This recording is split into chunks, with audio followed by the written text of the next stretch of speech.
Hi, thank you very much, and thank you, and sorry for waiting. And we will start the panel discussion. So today's moderator is Dr. Iyama Miyuki. Thank you very much, Director of the Information Program, JIRCAS. Dr. Iyama, so please take it away, please. Much for introduction. Good afternoon. My name is Miyuki Iyama. I'm very honored and indeed very thrilled to be moderating this session with the distinguished panelists. So far, we have learned various initiatives for food system transformation from global, regional, national levels, respectively presented by Dr. Fotiou of UN Food System Coordination Hub, Dr. Minh of the ASEAN Secretariat, Dr. Hagiwara of MAF, and Dr. Funaki of JIRCAS. And we also learned about the country-level food system transformation efforts in the Asia monsoon region, presented by Dr. Ghani of Maldi and Dr. Suichaye of Kasetsart University. Building on these stock takes, we will discuss and identify the lessons for future initiatives to accelerate the application of agriculture technologies in the Asia monsoon region and beyond. Please let me call the International Scientific Advisory Board for Strategy MIDORI.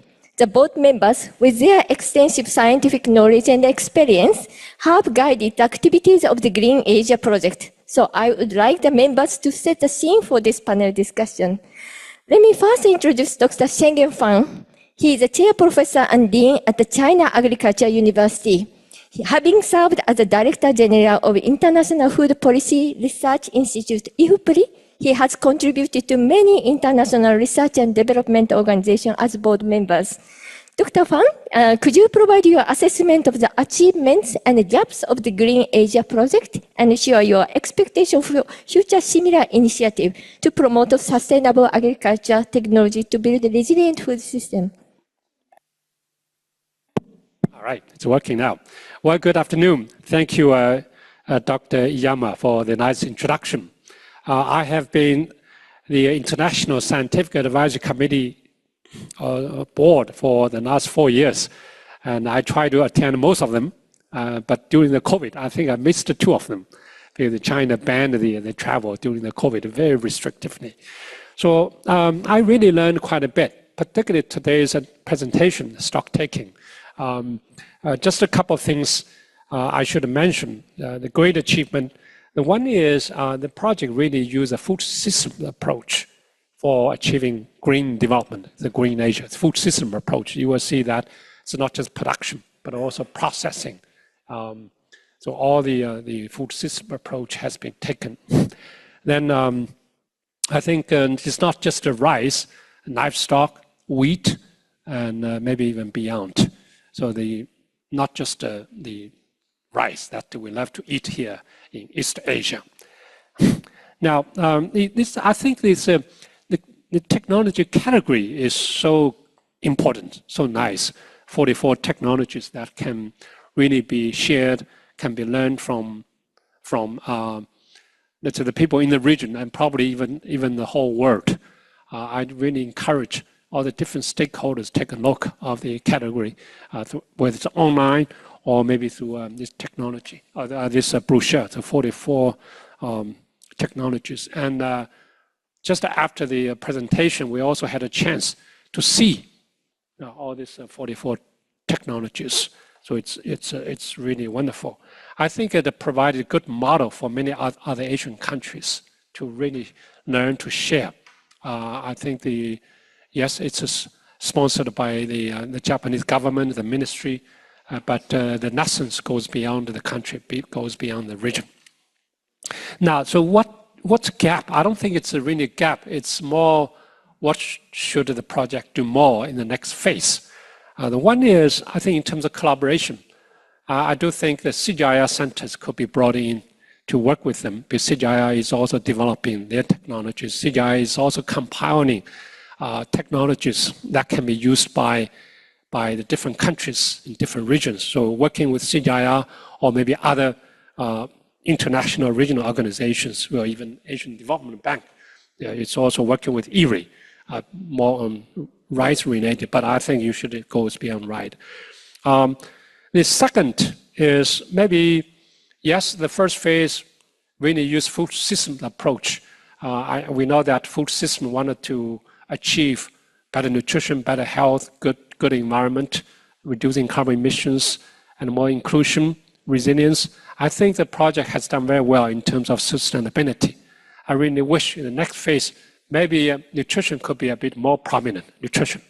For example, the fortification, I think one of the awardees of your international award is working on biofortification. But obviously, nutrition goes beyond biofortification. Diversification, even some of the food safety, I think that could be brought into more prominently. The third point is communication. I think this is a really good story that could be shared with others. The first year, the vice president of JIRCAS came to China, to WAFI. This year, Mr. Koyama came to China. I think to bring your experience to share with others. The WAFI had 7,000 people in-person participation, 400 million online. So using all the different platforms, whether it's AGRA, I don't know whether you have gone to AGRA, there's African Agriculture Green Revolution, the World Food Prize Foundation, even FAO. I think you have been at FAO. So to really bring the stories more broadly to all these global international platforms, that will further enhance the impact of this project. Thank you. Thank you so much, Dr. Pham, for compliment for the Green Asia project, because of its full coverage of food system in terms of the category and the sectors. And we are taking your recommendation to go further, especially to strengthen partnership with CGIAR, and then also looking at nutrition and then improving the communication. Thank you so much. Now, let me call Dr. Jacqueline Hughes, Secretary General, World Agriculture Forum.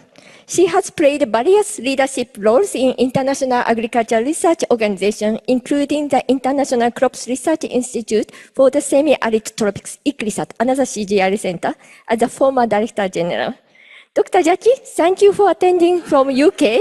It must be very early in the morning there. Could you share your experience with the Green Asia project, which has attempted to promote scalable technologies, and give your advice for future initiatives to accelerate the impacts on ground?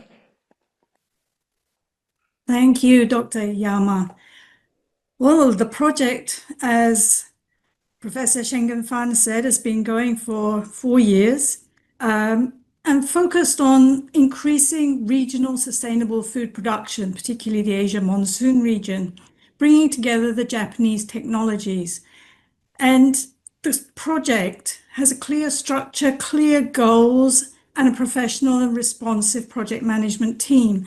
This is really important to keep a project on track. The project has it. And it has 2 pillars, right? The international publicizing, supporting the scaling, and the International Advisory Board is part of that, adding to the other international collaboration that Professor Fan mentioned. So we've been able to give focus, guidance, and the nuances of working internationally. And that technology catalog, 44 technologies, and hopefully many, many more, increasing scope and scale. The other pillar, the validating and adapting, getting the technology ready for use on the ground. The alternate wetting and drying, AWD, BNI, biological nitrification inhibition, is somewhere where Japan is really at the cutting edge, working with the CGIAR centers, and of course, rice blast. And we've learned a lot over the last years. One of the things is that one size does not fit all. And so the pilot projects in country have been a great success. For the advisory board, you know that I'm generally more forward-looking than backwards. And to me, this is just the beginning. There are so many technologies around in Japan and elsewhere, of course, but the ones in Japan have been collated. There are many opportunities, and I think there are many, many more technologies on the shelf. So to scale, we can, I think, go even more. And we need to work better with national partners, I believe, public and private. We need some other things to happen. They sound very high level, but they're not. They're basic. Needs assessment. What do people actually want? We need to go in first to do that. We need to look at the risks linked to the implementation. That's the policies, the unintended consequences or trade-offs, as Professor von Braun will probably say, not consequences, and the impact pathway. Why? Because then you can be sure that what you're doing is what is needed, and then you measure through monitoring, evaluation, learning, impact assessment. But I believe this project can go bigger, much bigger. We have a good project management team. We have all the technologies available, and I think they can be scaled broader geographically. There's more technology on the shelf coming from research institutes. I know there is stuff on the shelves that can go out to the field. We need more social science input, possibly, to be able to get that faster scaling, to understand the needs and to work correctly with our various partners. So I think if we can do a stronger scaling of these activities that we have and new ones, and that will enable us to have a truly sustainable food and nutrition, Dr. Pham, food systems, not only for Asia monsoon, but also Asia Pacific, Africa, Central and West Asia, Latin America, because the technologies can fit if we test them on the ground. Thank you. Thank you so much, Dr. Jackie. You complimented that the success of Green Asia lied in the fact that the structure was a very good structure from the beginning. But you also said this is the beginning, we had to go bigger. It's really ambitious, and then we just try to see how it will go from this panel discussion. Thank you so much. Now we have also Professor von Braun joining online. He is a distinguished professor at Bonn University, and he is among the architects of the 2021 UN Food System Summit as the chair of the scientific group. Professor von Braun, you must be aware of many global and regional initiatives of food system transformation. So the Green Asia project is unique, aiming to promote agriculture technologies whose development has been led by Japanese institutions. As a modality to promote international collaboration, can you assess this project and then a project approach and how it could be more effectively contribute to global efforts toward sustainable food system transformation? Well, good afternoon in Japan. Thank you for including me remotely. Sorry that I cannot be with you. I assess the Green Asia project's approach as very positively achieving its goals. The strength of the approach of the project is that it is combining two things. One, it promotes agricultural technologies and innovations, and two, it builds partnership in the region, in the Asia monsoon region, through the implementation, testing, and scaling the technologies. The technologies have already been mentioned. They are strategic, the wetting, drying, the blast resistance, and so on. I also want to highlight the positive contributions to science policy interface strengthening. Your question, how could it be more effectively contribute to global efforts towards sustainable food system transformation, needs to consider the changing global scenery of efforts. Number one, global efforts to transform the food systems are weakened by lack of finance and lack of policy attention. The SDG 2 on ending hunger by 2030 is no longer achievable. Secondly, at the same time, the need for global efforts are increasing because of climate change, to which agriculture needs to adapt, and environmental degradations like soils. And these forces are reducing total factor productivity in food systems. So we have a widening gap between efforts and means. that must be addressed by science and innovation. Japan, with the Green Asia project, has built the foundations for a strong follow-up and scaling up. I recommend to now build a next phase of Green Asia project, and in that phase, I suggest to pay attention to 4 points, some of which have already been mentioned by previous speakers. Number 1, the partner country's ownership should be invested in, which can be achieved with integration of the technology programs in overarching food systems transformation strategies of the countries themselves. For instance, in their national pathways in the UN Food Systems Summit context.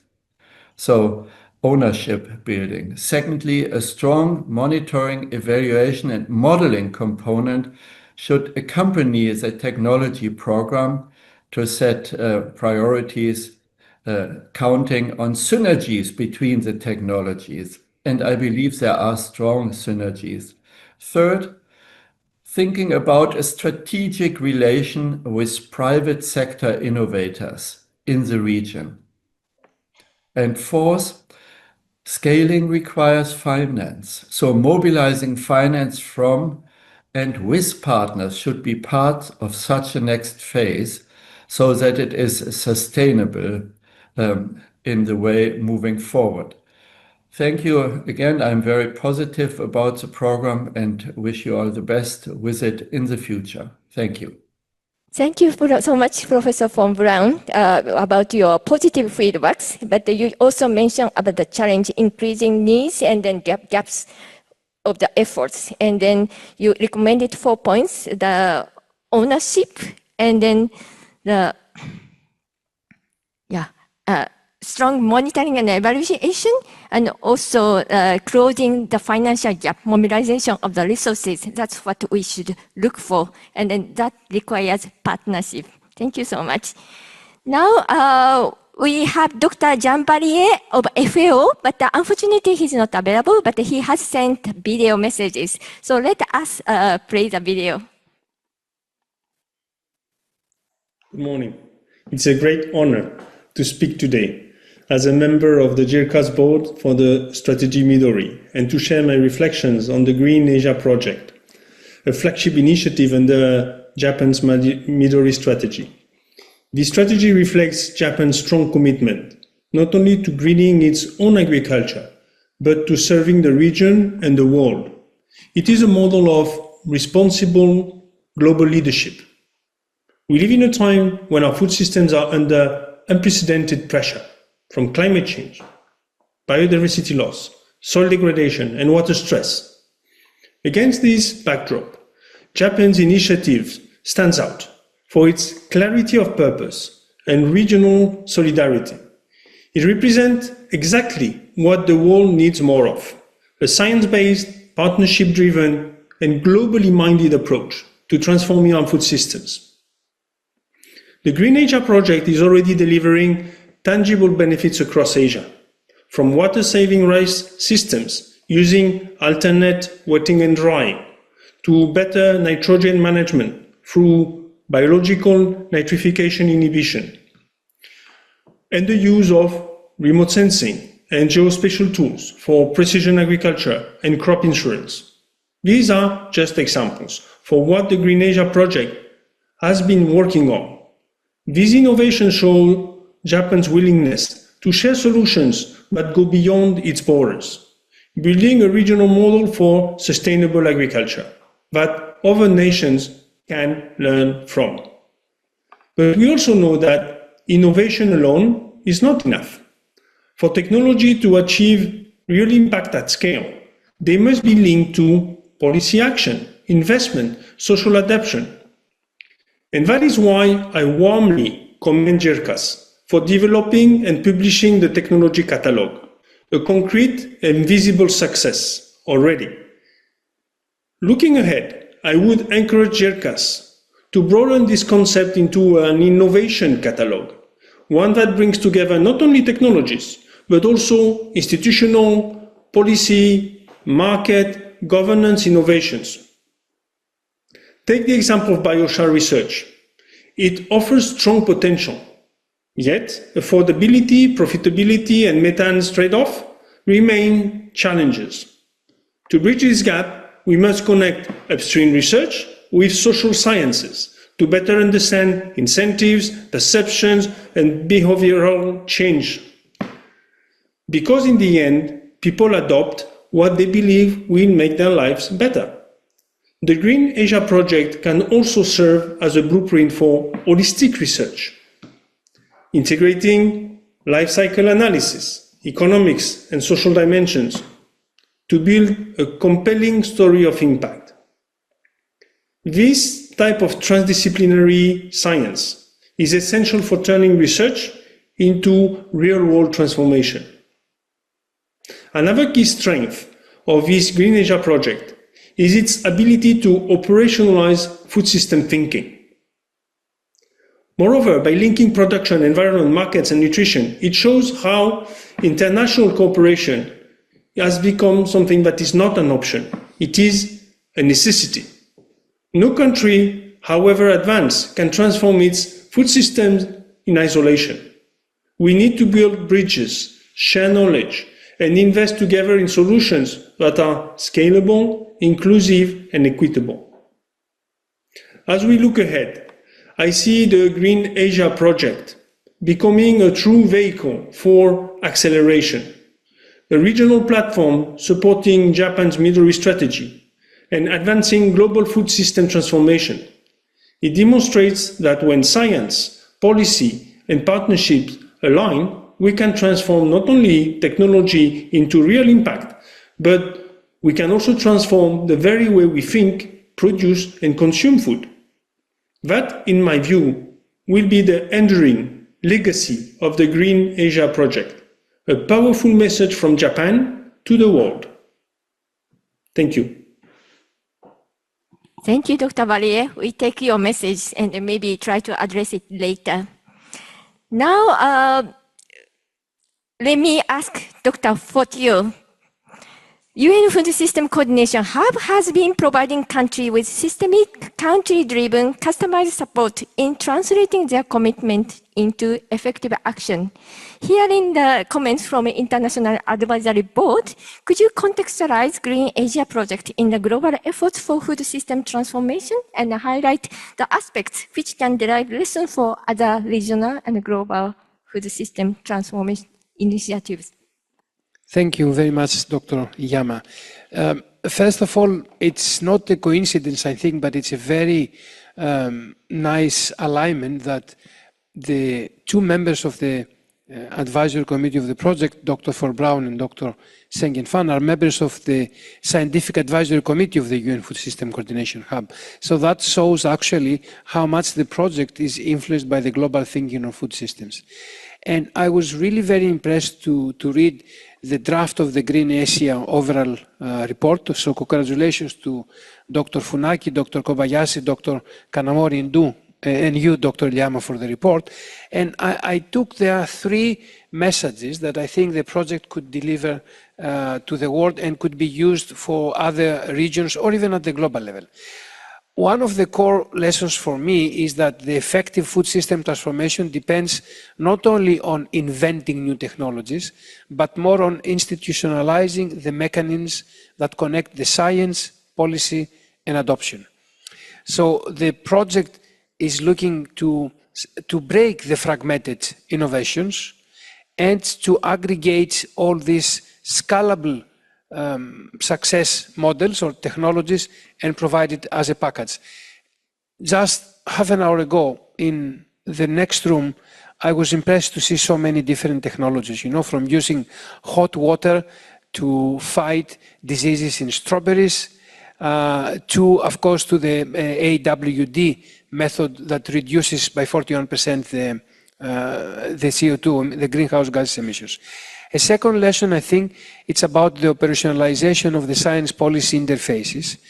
And rather than being just outreach, the project has embedded the scientists into the intergovernmental process, the meetings of ASEAN, the meetings of the UNFSS process, of course, the COPs. And that means that SPI should be treated not as a consultation space, but also someone used this morning the word co-design, a co-design space linking technical credibility with political legitimacy. And the third aspect for me is that the project looks at the practical aspects of innovation and technology. So many times I've said that we have the kind of thought to confuse and equalize innovation and invention. Innovation doesn't mean necessarily invention, and invention doesn't mean necessarily innovation. And invention will become an innovation only if it becomes a successful marketing product or service. And innovation sometimes is not depending on something new, but on something that it was probably rediscovered and it's used for the good purpose. That was in the report you mentioned that the AWD was used in Malaysia for decades, but with the project was more or less reinvented. And my call to the project will be three things. One, I cannot agree more with Professor von Braun, who say let's link it to the national pathways and have global ownership. And for this, I would like to make an offer to the project. As you know, we organize food system solution dialogues and food system solution webinars with our scientific advisory committee. So maybe you could consider to organize such a webinar that we will invite the national conveners and they have members of the committee to speak to them. The second, as I said in my morning speech, is that I have a feeling that the science policy interfaces needs to be done science policy society interfaces, because we need to listen also the private sector, the youth and other actors. And the third, that it would be fantastic if you get this technology, if you get this experience, and from Green Asia, you have a spin-off that we can call it also Green Africa, because Africa really needs the services that you provide with the project. Thank you. Thank you so much for very much positive feedbacks on Green Asia. Yes, it's actually the Green Asia. It's like effective mechanism. You are talking about institutional mechanisms to bring fragmented activities into one coordinated activities. We really want to strengthen this, and then we are very much interested in joining the webinar of UN Food System Coordination Hub. Thank you so much. Now let me ask Dr. Minh. I recall Dr. Funaki's dedicated promotion of technology catalog at various ASEAN meetings with MAF Japan, and then mission of Japan to ASEAN sparked the ASEAN Secretariat's interest in Japan's scalable technologies, agriculture technologies.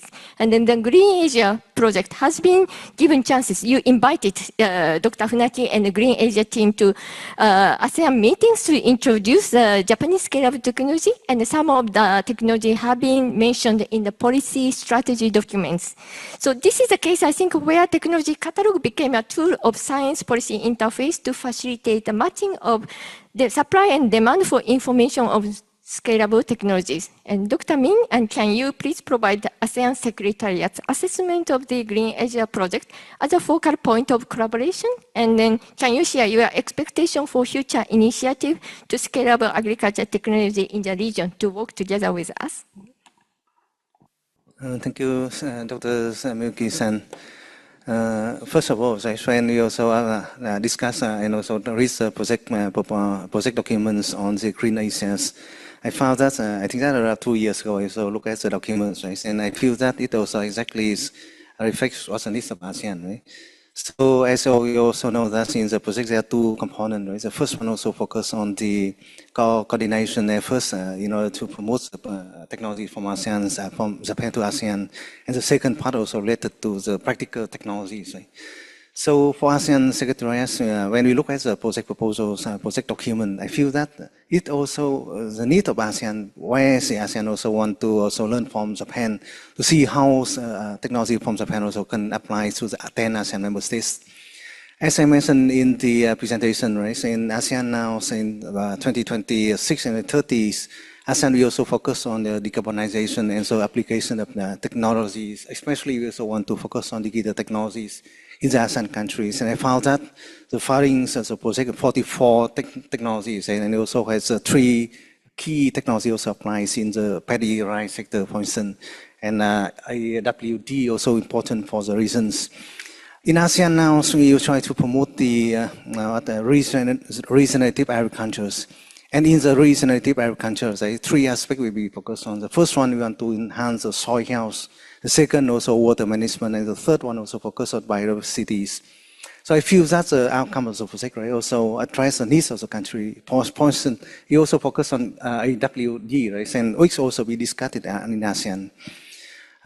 Next month in November, starting from 25th to 27th, ASEAN also coordinate with the Ministry of Agriculture, Forestry and Fishery of Japan to organize an event called the decarbonization and the digitalization to promote the technology in the ASEAN region. We try to identify the scope of regenerative technologies, and I found that the outcomes of the project also meet exactly what we also want to discuss, and I also encourage the project team, right? So I also enjoy this event. I believe that the invitation already sent to JIRCAS, and JIRCAS also have one speaker at this event, and I hope that the project's outcome also can be shared to all the member states.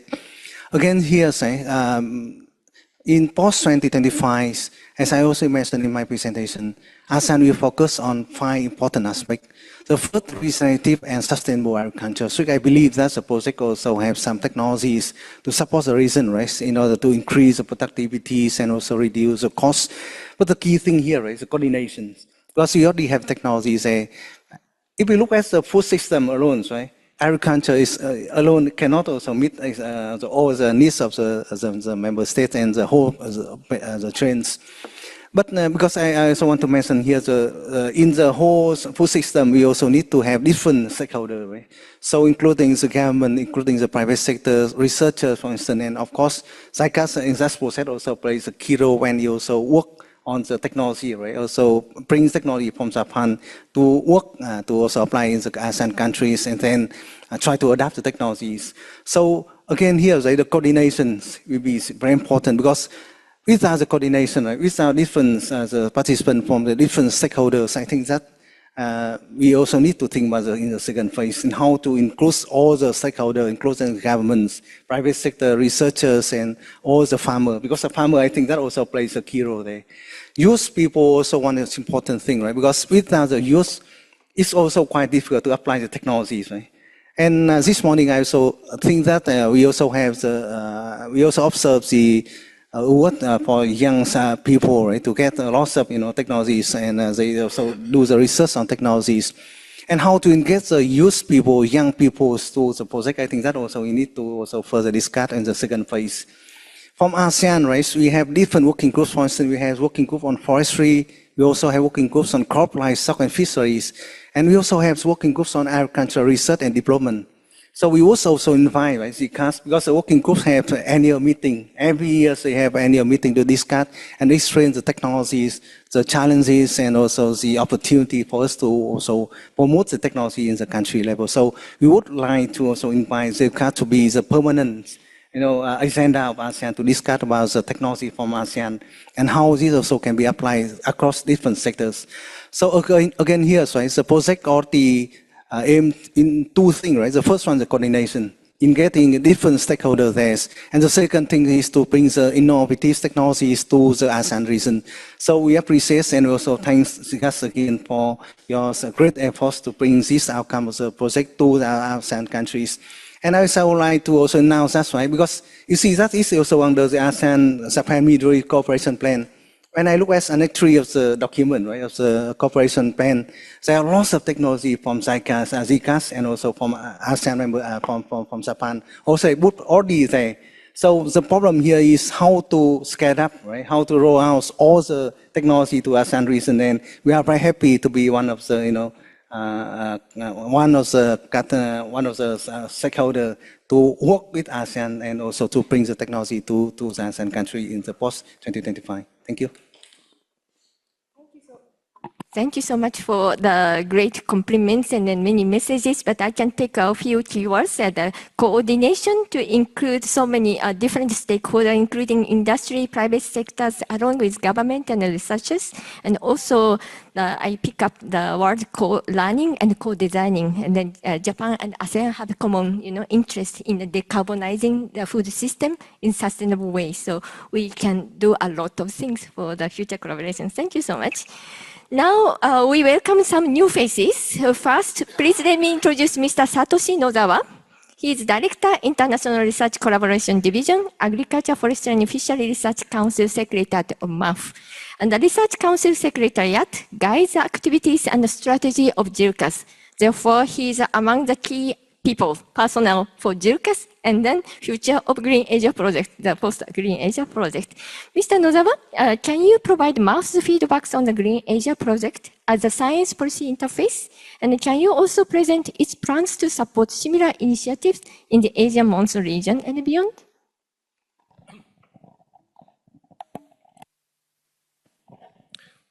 Hi, I'm Satoshi Nozawa, the director in charge of Ministry of Agriculture in Japan.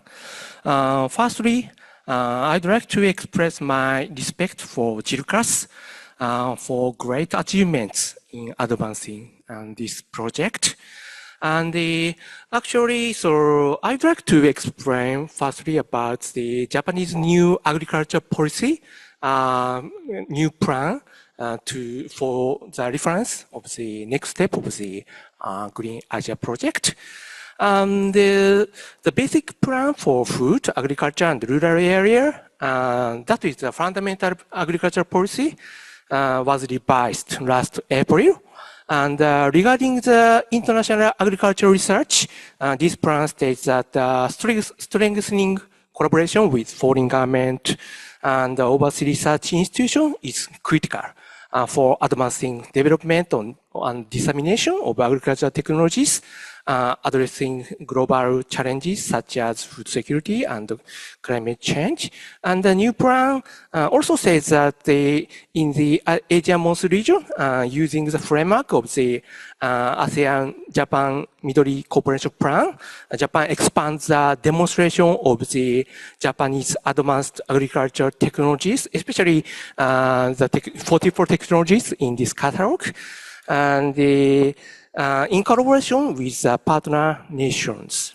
And additionally, using the knowledge and experience gained in the Asian monsoon regions, Japan will conduct research and development and trials of agricultural technologies that can be applied to global south regions such as Africa. And furthermore, in last May, Midori Infinity Initiative was developed to support the overseas deployment of Japanese agricultural greenhouse gas emission reduction technologies that contribute to food security with private companies. Based on such plans and initiatives, Japan proceeds cooperation that contribute to global food security and climate change countermeasures with JIRCAS. To achieve this, we recognize that the JIRCAS technology and networks is essential. And also the collaboration with ASEAN and the CGIAR, such as IRRI, is also critical. To advance such collaborations, I look forward to your further cooperations. Thank you so much. Thank you so much, Mr. Nozawa. When we often talk about the food system transformation, we always complain about the lack of enabling environment, policy environment now, but we get confirmation enabling policies here with the support from the government. Thank you so much. Now, here I have my colleague, Dr. Keiichi Hayashi of JIRCAS. Dr. Hayashi, JIRCAS and partners are facing the high expectation to accelerate the application of agriculture technology in the Asian monsoon region and maybe beyond. Can you showcase some promising technology ready for scaling or in the shelf, the pipeline? So for social implementation for such technologies, maybe JIRCAS is too small to do it alone. What kind of strategic regional and international partnership should JIRCAS leverage on? Thank you, Chair, Dr. Yama, to bring me in this very important panel discussion, and then I'm so happy to be part of this. And probably you know BNI, AWD, livestock additives, and cut soilers. Those are the technologies we listed very first edition of technology catalogs. And then, but we have been working on those technologies to be updated and upgraded. So, for example, we have BNI varieties to be seen in the ground soon, and then we also have technology to accelerate BNI crops faster. Or we have been applying this technology to other crops such as sorghum, maize, and so on. And then the other technology, carbon recycling, we have found other functions from microbes, which is so relevant in terms of bioenergy. And then, yeah, so those technologies should be one of the showcasing from JIRCAS research activities. And then also we have been working on other crop, rice or other upland crops, but we're also working on sugarcane, for example, because sugarcane is one of the important crops in Asia monsoon region. And then we have been developing some technology to utilize waste from sugarcane factory to enhance production. Sugarcane production, and then also we enhanced agronomy technology to enhance production, for example, in collaboration with a private company. And then I should enhance one technology we have been developing in line with COP30. We have research on forest management, and then we have been developing genomic selection model, which enhance the production of L3 through with the detailed information of genetic information. So this can serve innovative technology to create innovative technologies to enhance forest production and management. Yes, so those are the some showcasing, and then yes, strategic partnership, as Dr. Yama mentioned, JIRCAS is a small research entity, and then it cannot be, we cannot do everything alone, but we need a partnership to leverage our technology to be seen in the ground. And then, yes, research policy interface, and then Dr. Fotiou mentioned research policy and social interface is a very important springboard to work as a team, and then to bring to make a success story to create impact regionally and to attract international attention. So I think this is a very important way of enhancing partnership. And then furthermore, technology catalog. This is really important and really significant or signature of research and then research policy interface to showcase the catalog visible and accessible. So using this tool, and then we can enhance the partnership to research to be seen in the policy and to be utilized among the end users. So this is what we need to do. We continuously doing. Thank you. Thank you so much. We have a lot of work ahead of us. Now let me introduce the last panelist, Dr. Kazuki Saito of IRRI. He is an expert in agronomy and soil and nutrient management in rice-based farming system with over 20 years of research experience in Asia and also Africa. At IRRI, he is in charge of Japan-IRRI collaboration project and coordinating project with also countries in ASEAN. Dr. Saito, as the previous panelist indicated, there is a high expectation for developmental research partners in the region, and everyone acknowledges IRRI's presence and comparative advantage in impact-oriented research and development experience in the Global South. Could you propose potential areas of collaboration? Yeah, thank you very much, Chairman. And also congratulations to the JIRCAS for organizing this timely symposium. Let's start with the Green Asia. This project it has provided very important platform to connect Japanese scientific excellence to the regional and national partners in Asia. It has identified technologies and pilot them in different countries. While it is still in progress, I have seen that it has laid the foundation toward the future impact. Building on this effort, Ministry of the Agriculture, Forestry and Fisheries, MAF Japan, recently established 2 projects with IRRI. One is development of the rice cropping systems toward carbon neutrality and food security in ASEAN countries. Another one is accelerating development and scaling of the agricultural innovation for reducing greenhouse emissions in ASEAN countries, so-called AGRI project. With this project, IRRI has been accelerating integrated solution for reducing emission gas together with food security. We believe that single component of technology would not really give the huge impact to the farmers. We really need to have the integrated solution or packaging. And we also collaborate with MAF, Japanese organizations, and also private companies like Kubota. So looking ahead for the Beyond the Green Asia project, many colleagues already mentioned that key areas. So just I give shortly because I almost agree to all of them.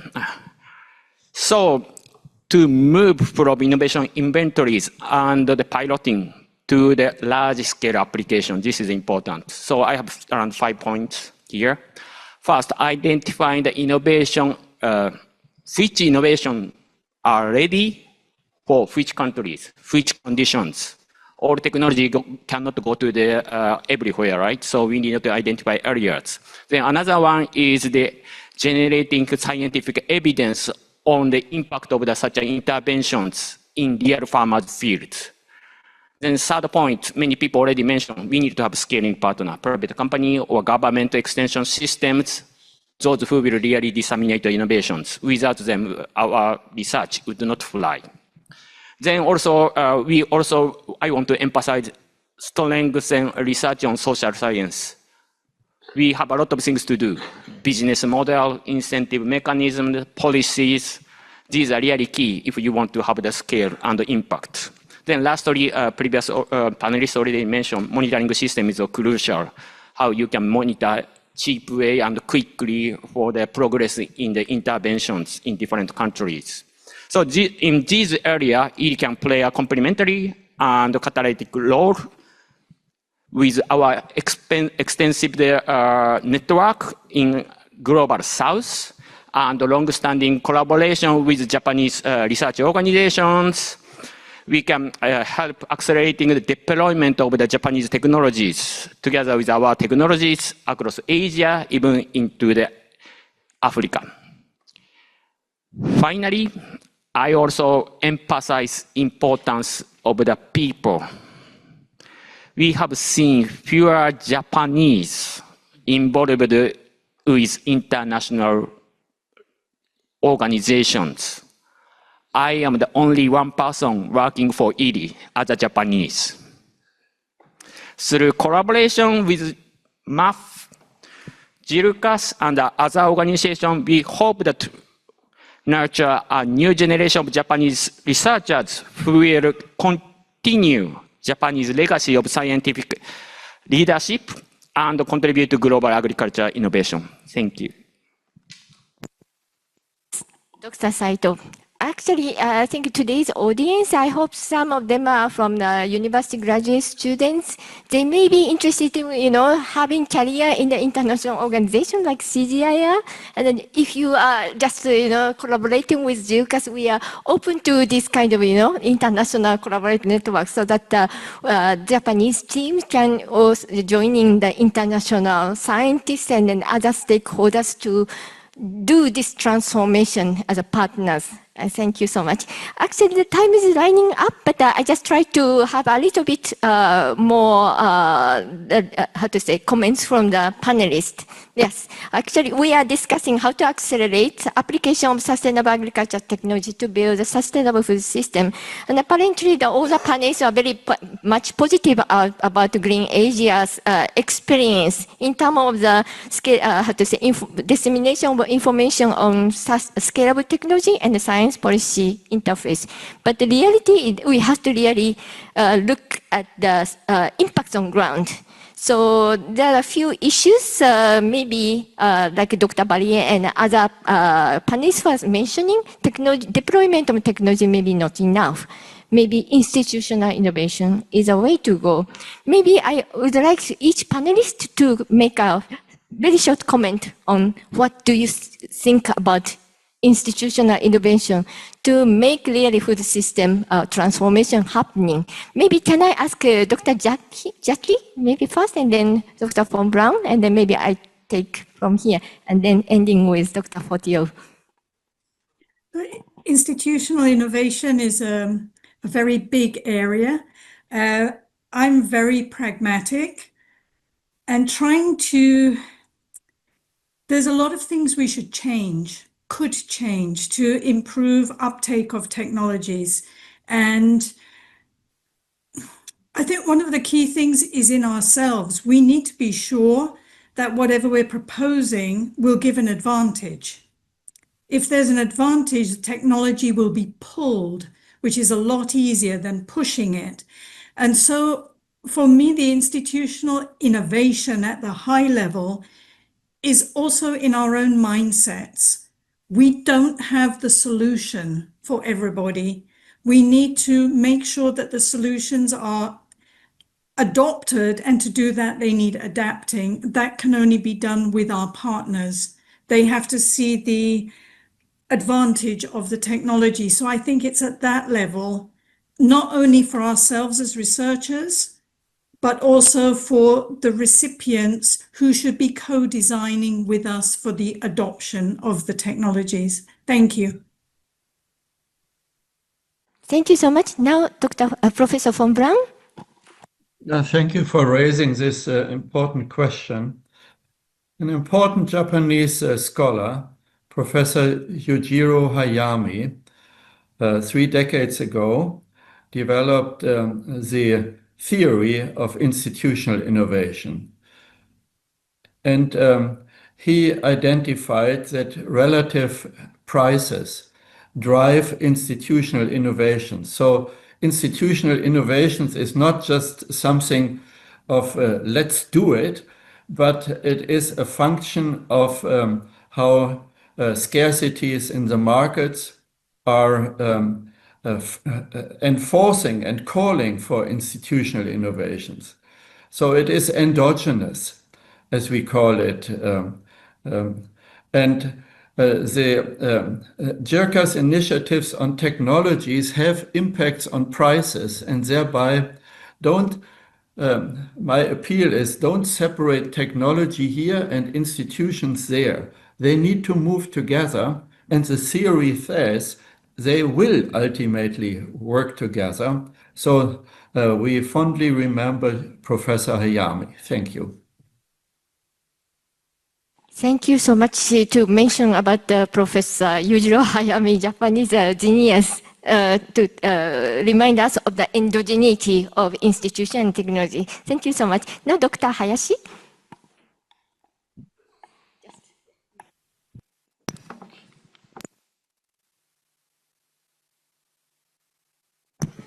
If you are not ready, maybe, yeah. Dr. Saito, can you? Maybe I cannot refuse. So I'm going to talk about institutional innovations. I believe already previous speaker mentioned the importance of the demand-driven. This is the case for the institutional innovations. Without the demand, such a kind of, if we develop, generate scientific evidence, such our policy communication would not fly to develop the institutional innovations. So key is to engage partners here, maybe more government or private companies at the beginning of the innovation piloting or testing to make sure that our innovation are attractive to those those organizations who will really at the end disseminate and support for the scaling. So we really need to revise our theory of change. Often we develop innovation based on the scientific interest and we push the technologies. This does not work.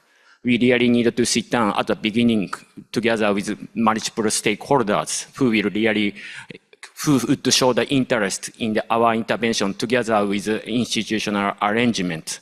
So this is a key. Of course, we already have good technologies, but we really need to start when it goes to the national level and the regional interventions. I will stop here. Thank you so much. Yes, Dr. Jackie and also Dr. Saito said maybe we need a little bit push and pull that balance, and then engagement is necessary to have the, how to say, embrace transformative changes among the stakeholders. Thank you so much. Now, Mr. Nozawa, please. Regarding the institutional innovation, I think that as I mentioned before, the kind of the collaboration between the, for example, the research institute and the private companies, or such kind of collaboration is crucial to proceed the dissemination of the technologies. And so actually, we are planning to, as a next step, for example, to make the kind of the collaboration for using the kind of the consortium between the research institute and the private companies and such related persons. So one of the ways to progress such kind of collaborations. Thank you. Thank you so much. Maybe we have to, how to say, engage private sectors, and then to do so, we need a new modality or consortium to have that kind of mechanism to work. Thank you. Dr. Pham, please.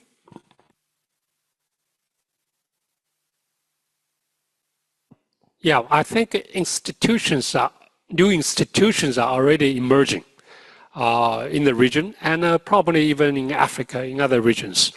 The emerging of professional services like drones, harvesting, plowing, with tractor services and so on. So for example, in my own country, China, most of the harvesting, planting are already mechanized. Probably 95% are mechanized, maybe even more than that. That's not because every farmer has a tractor. It's done through professional services.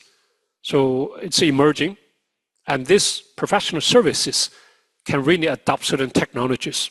We have some studies to show that the professional services provided by these companies help to reduce the input use, the chemical fertilizers, pesticides, and so on, and increase efficiency. So I think this happened very quickly, but there are a couple of constraints. One is land issues, land. Land, I think because of cultural reasons or legal reasons, the smallholders still cannot increase their size. So increasing size and using professional services, to me, it's the next revolution of institutional revolution. Then technologies. Make sure that these professional service companies are empowered with new technologies AI, drones, or modern biotechnology varieties and so on. So I do see this is another round, another wave of institutional innovations. Thank you so much. Maybe that is something Professor von Braun was saying about institutional innovation. It's because of the scarcity or the demand for new services coming from that, this relative prices or, new incentives are coming up, and we really have to embrace those changes. Okay, thank you so much. Dr. Minh, please. In fact, I also think lots about how to apply the new technology on the ground, right? From ASEAN side, right? Because we also work with 10 ASEAN member states, and of course, we also work with lots of private sectors. I just wanted to give you one example, right? And we also work with the private sectors, and they already have technology to reduce the use of harmful chemicals by promoting the BCA biocontrol agent, right? However, the standards also one of the things, right? Because BCA also have different standards. And then I also thinking about the technology here. At least if you also want to work it on the ground, you need to develop the standards for technology, right? I'm not sure if standards will come from Japan, because it's also related to the cost, the investment cost and infrastructures.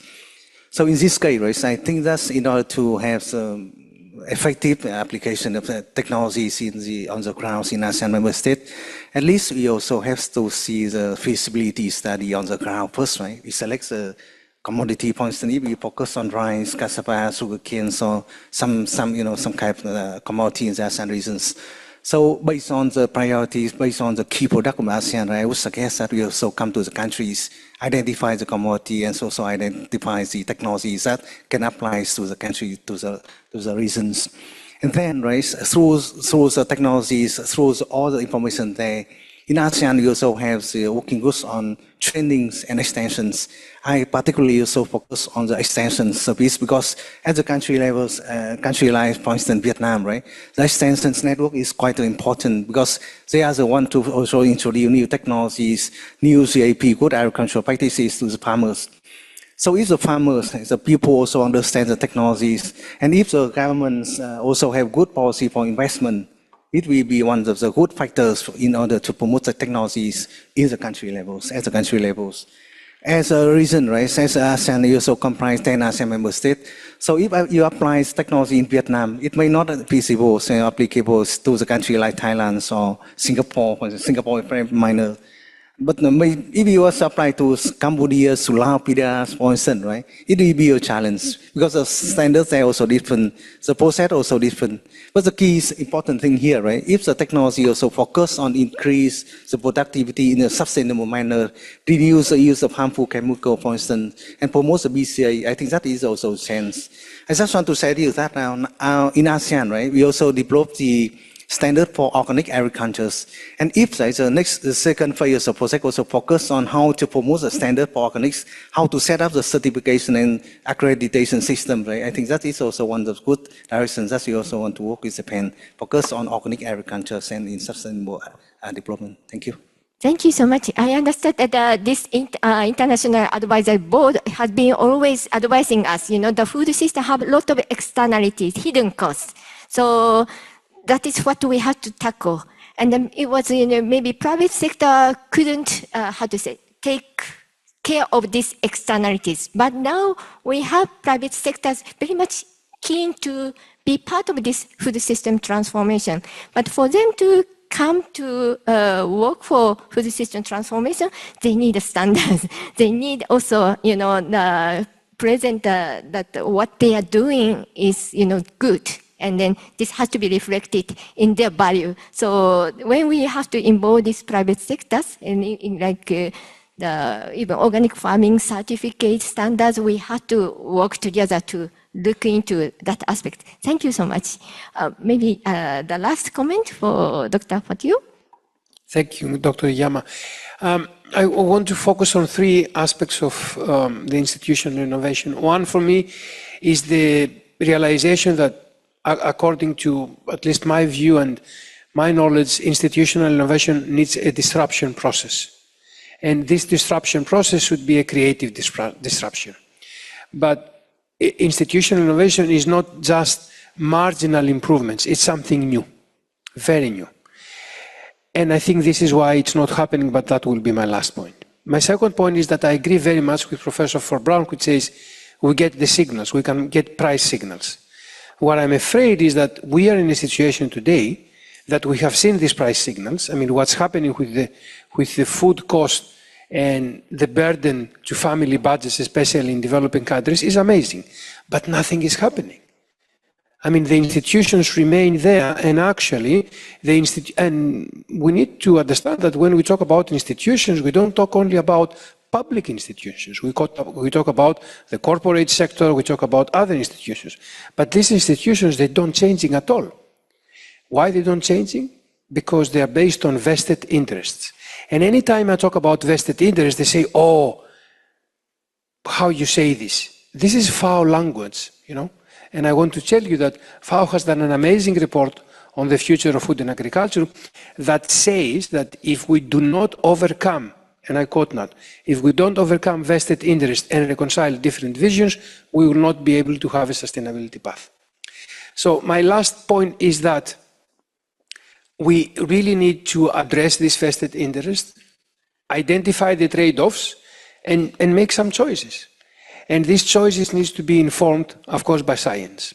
So I will close with something that a very famous Italian philosopher said, that my mind is pessimistic, but my will be always optimistic, because what I see today, I don't see institutional innovation happening in the good way, but I hope that with projects like your projects, institutional innovation for sustainability of the food system will happen. Thank you. Thank you so much for the last, especially taking the last message. Yeah, it really, you know, considering the fact that the food system has so many challenges, we have to be pessimistic, but we have to be really forward-looking. That is what the future initiative is the looking forward to. Thank you so much. And apparently time is up, so please let me wrap up this panel session. The Green Asia project has benefited from a collaboration with various partners, so that we have felt very much obliged to share this experience with wider audience at this occasion of the JIRCAS International Symposium 2025. Indeed, we feel very much privileged to do this exercise with a distinguished panelists representing multilateral initiative to coordinate global and regional efforts to build equitable, climate-resilient, biodiversity-positive food system. And the 4-year project has yielded valuable experiences of improving the approaches of Green Asia project, thanks to the guidance of advisory board members, the coordination with MAF, various Japanese research institutions and university, and the counterparts in the Asian monsoon region, and the expanding collaboration with key players such as the ASEAN Secretariat and UN Food System Coordination Hub. And all has contributed to strengthening science policy interfaces. And in turn, Green Asia project adopted so far technology-driven supply-side approach, if you look at the technology catalog. But the future initiative should also invest in defining target beneficiaries' needs and addressing their socio-economic and institutional consideration of technology adoption. And we expect this stocktake of Green Asia project to serve as a bridge for future forward-looking evidence-based initiative. And then thanks the panelists and audience for the very thoughtful discussion to chart the way forward. Now, please let me close this session, and then please give a round of applause to the panelists. Thank you so much.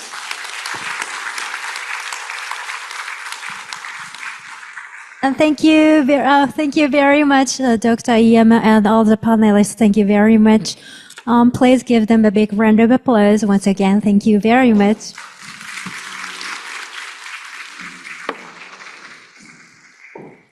So, and this concludes all of the session. So before we wrap up, we're changing the stage set. Please wait a minute.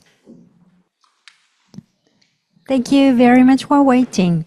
And to close the symposium, we'd like to invite Dr. Seiji Yanagihara, Vice President of JIRCAS, to deliver the closing remarks. Dr. Yanagihara, please come to the stage. Distinguished guests, online participants, ladies and gentlemen, good afternoon. I'm Seiji Yanagihara, Vice President of JIRCAS, and as we conclude this year's symposium, I'd like to take a moment to thank everyone for their valuable contributions and offer some closing remarks on behalf of the organizer. First, I'd like to express our sincerest thanks to Dr. Stefanos Fotiou, who is UN System Coordination Hub, Dr. Pham Minh,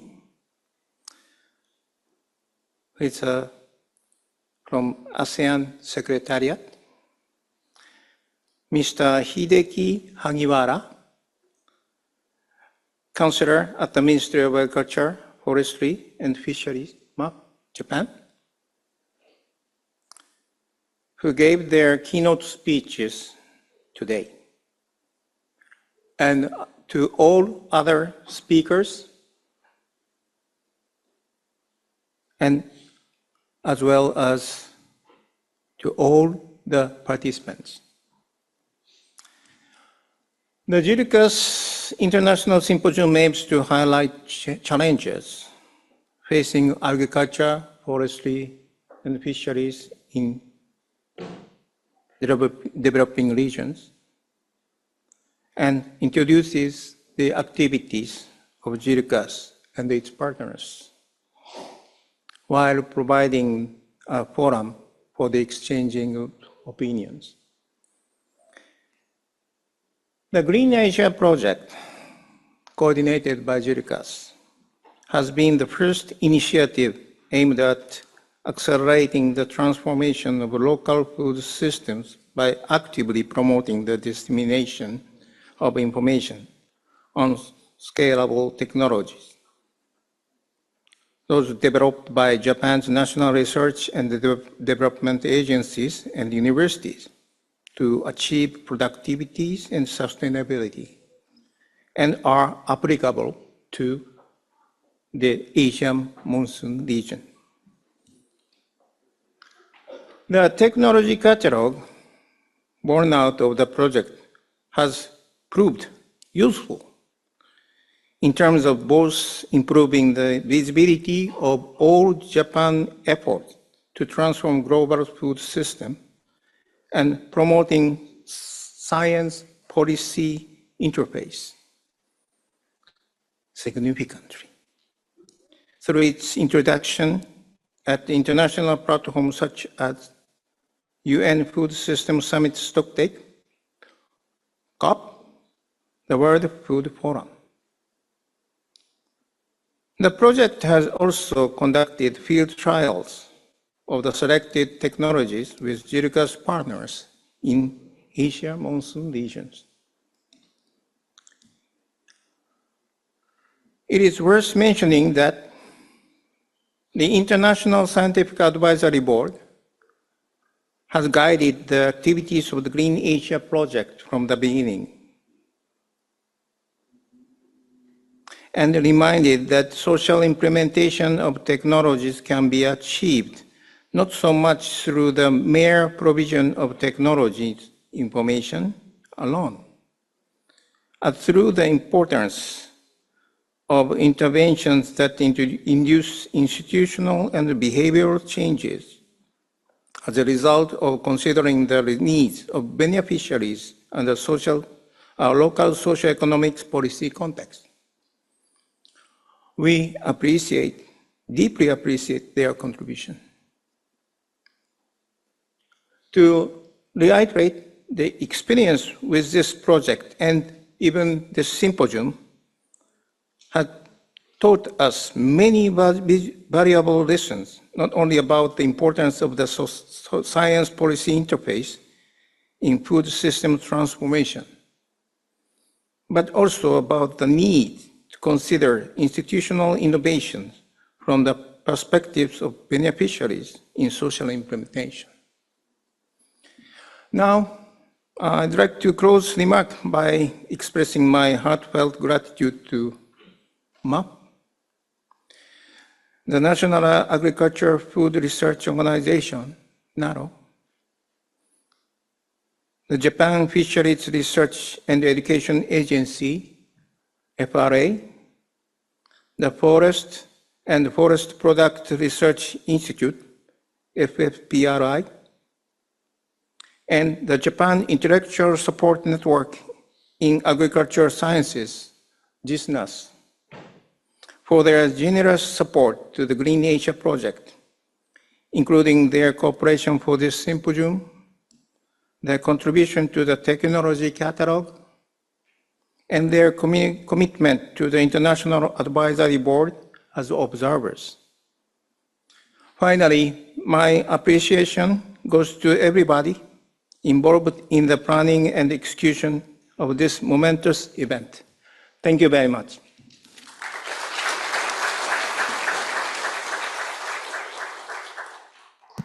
Thank you very much, Dr. Yanagihara. Thank you so much. And this concludes the JIRCAS International Symposium 2025. We extend our sincere thanks to all speakers and the participants in here and viewers via online for joining us. Thank you. Once again, thank you very much. And before I leave, we kindly ask you to return your name tag lanyard and simultaneous interpretation receiver to the reception desk. Also, please make sure you have all of your belongings. So once again, thank you very, very much for joining us today and see you next time. Thank you.